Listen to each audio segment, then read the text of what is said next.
Full name is Austin Andrew Benton, and my job title is an athletic director.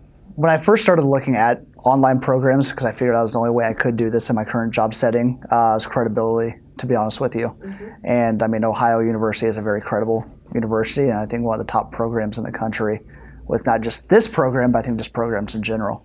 And so when I started looking at all the lists online of everything that was made available, I mean, this one just really stood out, and just especially the way they advertised for it. So everything that I've learned so far in this program, I could implement right away into what I'm doing in my own school. And I think it's been neat just because some things that I haven't implemented, I've kind of put away in my thoughts, and looking at next year are just different ways I could run our program a little bit differently. To be honest, I'm going to give you a range. I would say maybe between 6 and 15 hours a week. It really just depended on the workload we had on each week. Balance is all time management, to be honest with you. It's really, I would look at my schedule for the week. I mean, it was nice because our assignments were done on a weekly basis. And so I just have to map out my nights of when I would have the most free time, and then physically tell myself, you're doing homework tonight, and getting it done. And then of course the weekend, Saturday, Sunday, was a lot more time was spent on the weekends.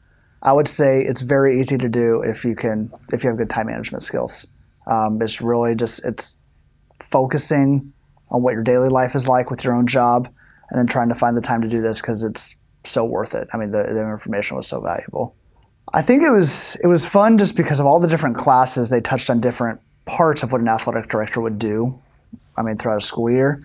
What was neat, though, was like the discussions. I mean, you get to meet your entire cohort. Even though we were here 2 years ago, you don't remember everyone. I mean, you're with them just for a few days, and you get to know them. You get to know what they do in their cities, how their schools work, and you're almost running ideas off of each other, saying, well, this might be successful here, it might not be successful where you live. And I mean, you really got a lot of ideas of how things are successful at their own schools. Before I started this program, I was involved in administration, and to be honest, when I first got the job, I was almost just given the job just because I had been at the school. I really didn't know a lot about it. I had to teach myself. And I learned so many new things coming into this program that I never even thought about. And I'm just like, wow, I'm kind of glad that did not come up because I wouldn't have known how to handle it. But now going through everything, I mean, it's just like all the information I said was just so valuable. So it's been great.